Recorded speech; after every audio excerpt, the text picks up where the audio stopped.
और आज के शासन में जो उनको असुविधा प्राप्त हो रही है उसकी तुलना के कारण यदि आज चुनाव होता है तो मेरा आकलन है कि कम से कम 150 सीट कांग्रेस पार्टी चुनाव जीतेगी आज। आज अब मुझे जो 70-75 दिन का जेल हुआ तो मुझे निश्चिंतता से पढ़ने का, लिखने का, स्वास्थ्य ठीक करने का भी अवसर मिला। मैं तो माननीय मोदी जी को एक बार पुनः धन्यवाद दूंगा आपके माध्यम से, शिवराज जी को भी दूंगा, नरोत्तम मिश्रा जी के लिए भी दूंगा। तो कांग्रेस बड़ा विशाल पार्टी है, हर किस्म का आदमी उसके अंदर रहता है, तो कभी कोई खिलाफ भी बोलता, मुझे उनसे कोई शिकवा नहीं है। जो धर्म को सार्वजनिकरण करने का काम किया गया उसके भीभत्स परिणाम अभी और आगे निकलेंगे जिसकी हम आप कल्पना नहीं कर सकते। क्योंकि मेरे जीवन में ऐसा मानना है कि जेल से बढ़िया जगह कोई नहीं है लिखने के लिए, पढ़ने के लिए, स्वास्थ्य के लिए और अपनी बात का जन दबाव बनाने के लिए।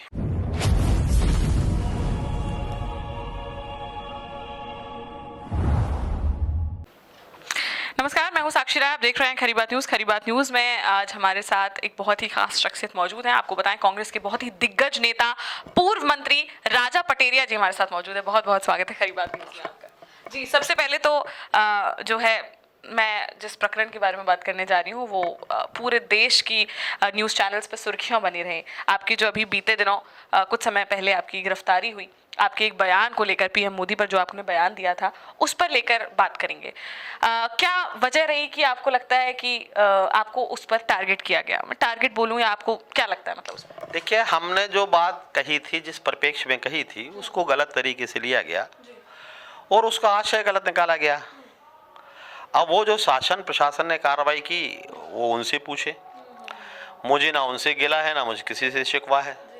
मैं तो माननीय मोदी जी का, शिवराज जी का और मैं अपना नरोत्तम मिश्रा का आभारी हूँ।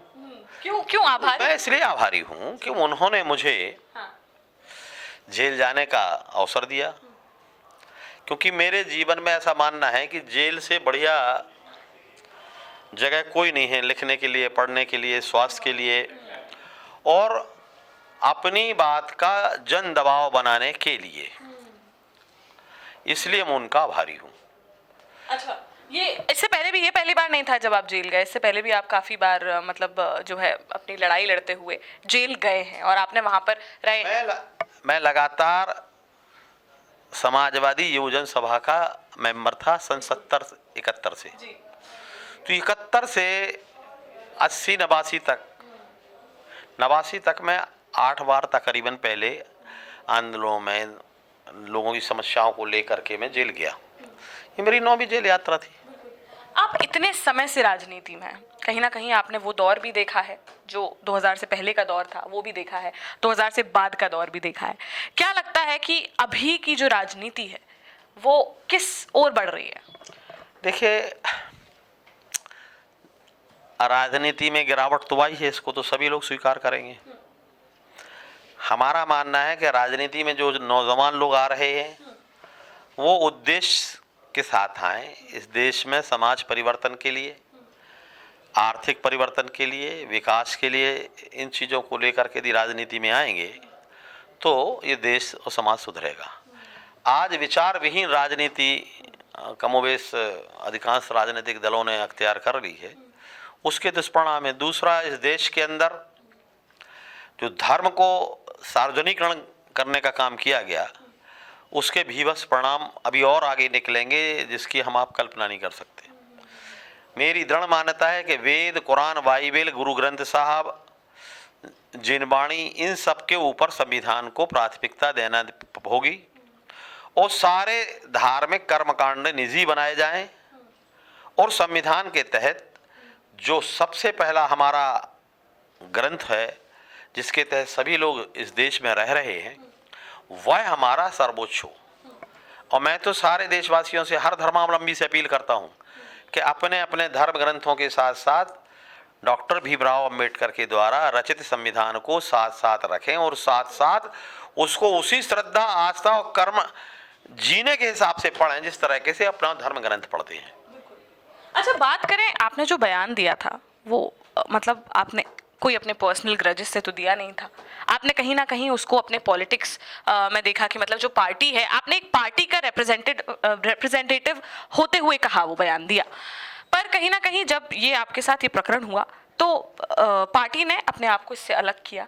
के मिश्रा जी जो है प्रवक्ता हैं, उन्होंने भी साफ साफ बोला कि हमारा इससे कोई लेना देना नहीं है, वो इनका निजी बयान है। लगातार कुछ ना कुछ कार्यवाही की भी बात आई और जो है जांच की भी बात कही कमलनाथ जी ने भी। क्या लगता है आपको कि क्या ऐसे मौके पर कांग्रेस ने आपको अकेला छोड़ दिया? दो चीजें, कांग्रेस फुल्ली डेमोक्रेटिक पार्टी है। आप हिस्ट्री में कई जगह पढ़ेंगे तो नेहरू गांधी से सहमत है। नेहरू गांधी ने जब चौरा चौरी कांड पर बयान दिया तो नेहरू ने उसका विरोध किया जी। मैं वहां से जोड़ रहा। ये इंदिरा जी के समय भी कई एग्जाम्पल सुना दूंगा। के मिश्रा ने जो बोला उस पर मुझे कोई गिला शिकवा नहीं, क्योंकि के मिश्रा ने बोला, मुकेश ने भी बोला। अब डॉक्टर गोविंद सिंह ने क्या बोला, सदन के अंदर भी बोला, सड़क पे भी बोला, और रौंद खोंद के जेल के अंदर और जेल के बाहर भी बोला। वो अरुण यादव भी जो हमारे पूर्व अध्यक्ष हैं, इनने भी क्या बोला, ये भी अंदर गए, इनमें क्या मिला, रघु ठाकुर भी गए। कमलनाथ जी का क्या साइड? मैं बता, हमारे मित्र शरद यादव हैं, वो हॉस्पिटलाइज थे, उनने भी वहां से अपने पत्नी को बोल करके हमारी पत्नी और बच्चों से पूछताछ की। हमारे राजनीतिक जीवन के गुरु रघु ठाकुर भी वहां मिलने गए। कमलनाथ जी ने जो कुछ भी बोला, उसके बाद कमलनाथ जी ने 10 फोन हमारी पत्नी को किए, 10 बच्चों को किए। हमें किसी से कोई गिला शिकवा नहीं। उस समय जो तात्कालिक हालात थे उसमें उनने क्या बोला, उसके बाद उन्होंने कोई ऐसा वो नहीं किया कि जिससे हमें किसी से कोई गिला शिकवा हो। चौथा, मैं वैचारिक राजनीति का पक्षधर प्रणेता हूं। मेरे आदर्श गांधी, नेहरू, लोहिया और अंबेडकर हैं। उनके द्वारा प्रतिपादित विचारों को लेके मैं राजनीतिक जीवन में आया, उन्हीं को लेके मरूंगा। एक और खड़े हैं सावरकर, गोलवलकर, गोडसे, हिटलर, मुसोलिनी। एक और खड़ा है गांधी, नेहरू, अंबेडकर, लोहिया। ये वैचारिक युद्ध चल रहा है। जो वैचारिक युद्ध में सहमत होगा वो हमारे साथ होगा, जो नहीं होगा वो कहीं आगे पीछे भी जाएगा। अब कांग्रेस विशाल हृदय की पार्टी है। मोतीलाल नेहरू और गांधी की लड़ाई होती थी। मोतीलाल नेहरू के खिलाफ जवाहरलाल चुनाव भी लड़े थे, वो हराया भी था मोतीलाल को। अभी आप लोगों की पीढ़ी के लोगों को नहीं मालूम। तो कांग्रेस बड़ा विशाल पार्टी है, हर किस्म का आदमी उसके अंदर रहता है। तो कभी कोई खिलाफ भी बोलता, मुझे उनसे कोई शिकवा नहीं है। मेरी दृढ़ मान्यता है कि भारत के अंदर अल्पसंख्यकों को विशेषकर, उसमें सिख बंधु भी हैं, जैन भी हैं, बौद्ध भी हैं, हरिजन आदिवासी भी हैं, अब मुसलमान भी हैं, ईसाई भी हैं। इन सारों का भविष्य बहुत खतरे में है। हरिजन, आदिवासी, अल्पसंख्यक, नौजवान, बेरोजगार, किसान, इन सारे लोगों के जो हकों के ऊपर आगे चल के नुकसान होना है वो संविधान को चेंज करके किया जाएगा। तो मेरा कह रहा है कि संविधान की रक्षा के लिए सारे प्रगतिशील सोच के लोगों को, इस देश के अंदर जो प्रगतिशील विचारधारा के लोग हैं और सारे जो लोग प्रजातांत्रिक व्यवस्था में आस्था रखने वाले लोग हैं, जो फांसीवादी राजनीति के खिलाफ हैं, नस्लवादी राजनीति के खिलाफ हैं, हिंसा के खिलाफ हैं, उनको एक होकर के पहले इनका मुकाबला करना होगा। अब मुझे जो 70-75 दिन का जेल हुआ, तो मुझे निश्चिंतता से पढ़ने का, लिखने का, स्वास्थ्य ठीक करने का भी अवसर मिला। मैं तो माननीय मोदी जी को एक बार पुनः धन्यवाद दूंगा आपके माध्यम से, शिवराज जी को भी दूंगा, नरोत्तम मिश्रा जी के लिए भी दूंगा। न्यायालय पर मुझे पूरा आस्था है, विश्वास है, सम्मान है। उन्होंने मुझे आखिरकार न्याय दिलाया। बिल्कुल। अच्छा, अगर अभी बात करें जो अभी चुनाव आ रहे हैं, विधानसभा चुनाव के बारे में बात करें, लगातार घोषणाएं हो रही हैं और वापस से कमलनाथ जी ने भी घोषणा की है। उन्होंने कहा है कि सरकार आ जाती है तो 500 रुपए का सिलेंडर दिया जाएगा। मेरा ऐसा मानना है कि कमलनाथ जी की जो सरकार थी, उस सरकार के अंदर जो आम आवाम के लिए सुख सुविधा प्राप्त हुई और आज के शासन में जो उनको असुविधा प्राप्त हो रही है, उसकी तुलना के कारण यदि आज चुनाव होता है तो मेरा आकलन है कि कम से कम 150 सीट कांग्रेस पार्टी चुनाव जीतेगी आज। आज अब कमलनाथ जी जो कह रहे हैं तो 500 रुपया सिलेंडर देने में मेरे को नहीं लगता कि कोई अव्यवहारिक है, क्योंकि सिलेंडर जो है उस पर सब्सिडी भी राज्य सरकार दे सकती है, हम पैसे का कहीं अन्य जगह से ही व्यवस्था कर सकते हैं।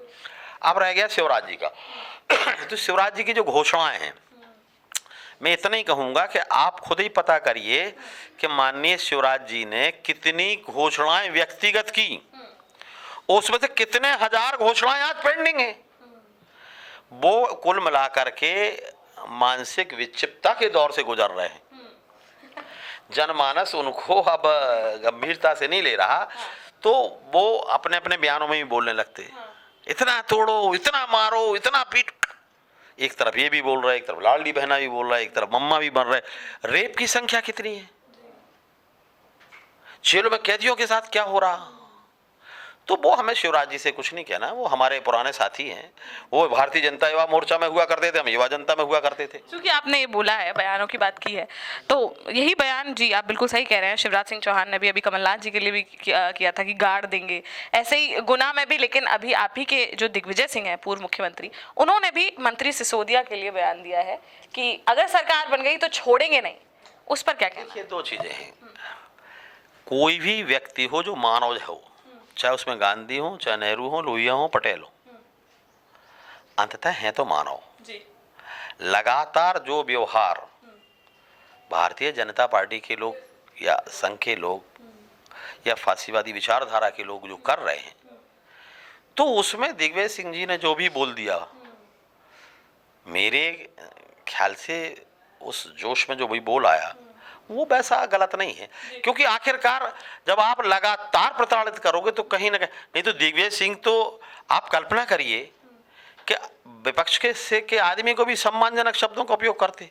कमलनाथ जी सबसे सीनियर नेता हिंदुस्तान में, आज वो कोई जाए तो खड़े हो जाते। ये कांग्रेस पार्टी की सभ्यता थी। अब परंतु आप सभ्यता को ये मान लो कि हम कायर हैं, तो भाई फिर तो गांधी भी कहता था कि कायरता और हिंसा में से यदि मुझे किसी का चयन करना पड़े तो मैं चयन फिर गांधी क्या कह रहा, हिंसा का कर लूंगा। झूठ और सच में बोले तो ये बड़ी विशद व्याख्या है कि जब आप कभी बैठा लोगे, आप तो डिबेट का विषय ये रखिएगा कि गांधी और गोलवलकर में और सावरकर में आप क्या अंतर पाते हैं, तो मैं फिर उस पर व्याख्या कर दूंगा। बिल्कुल। अच्छा, अभी जो 1500 महिलाओं के खाते में जाने की घोषणा की है कमलनाथ जी ने कि सरकार बनेगी, 1500 रुपए हर महीने महिलाओं के खाते में जाएंगे, क्या लगता है ये जो उन्होंने लाडली बहना योजना निकाली है उसका तोड़ है ये?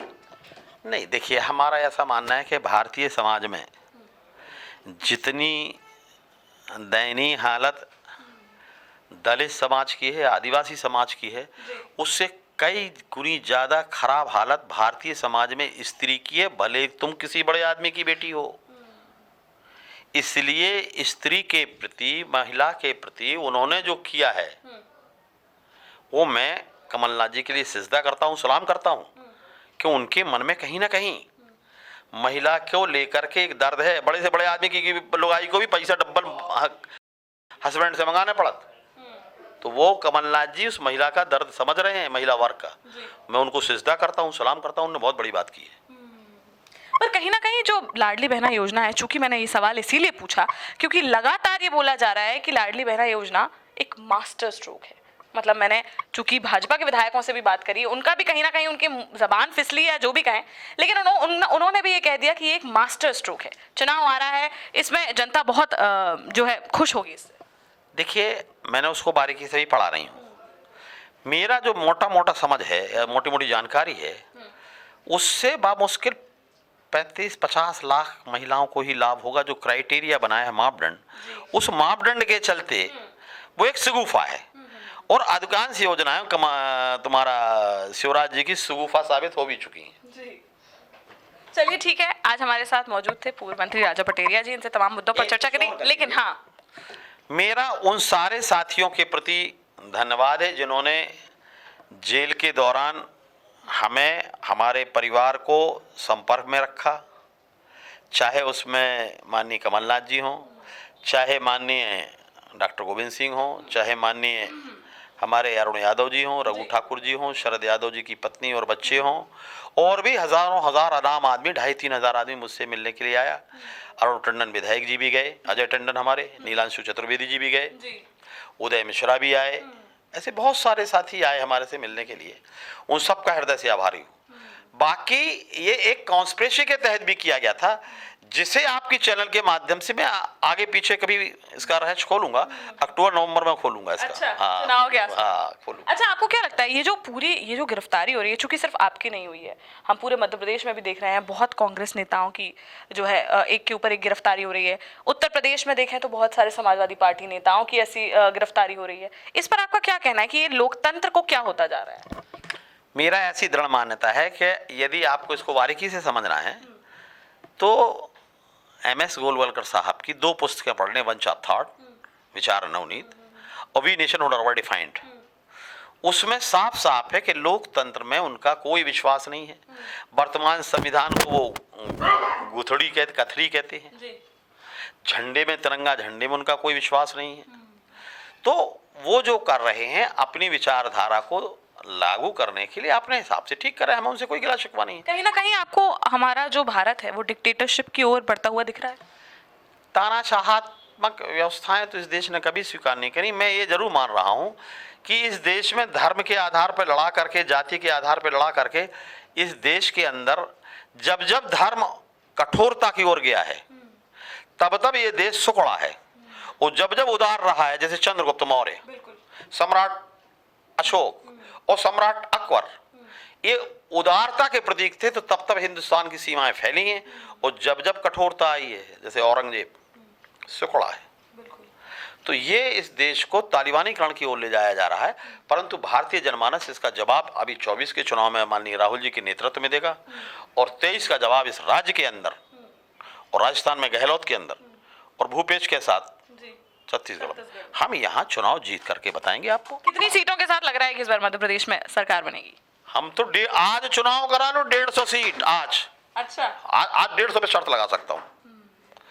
कल की बातों में घटना बढ़ना अब नहीं कहा जा सकता। अच्छा, मतलब कल तक क्या घोषणाएं हो जाएं, क्या नहीं, क्या लास्ट मोमेंट में? आज चुनाव हो जाए तो 150 सीट जीत रहे। बाकी सरकार कमलनाथ के नेतृत्व में ही कांग्रेस की बनेगी।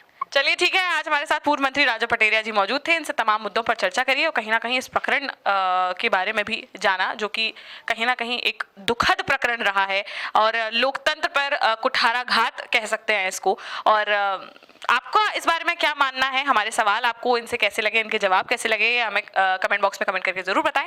फिलहाल के लिए इतना ही, लेकिन ऐसी ही किसी शख्सियत से वापस से आपको रूबरू कराएंगे, किसी और क्षेत्र में जो है जनता से रूबरू कराएंगे। बने रहिए हमारे साथ, देखते रहिए खरी बात साक्षी राय के साथ। कैमरामैन नेतराम पटेल।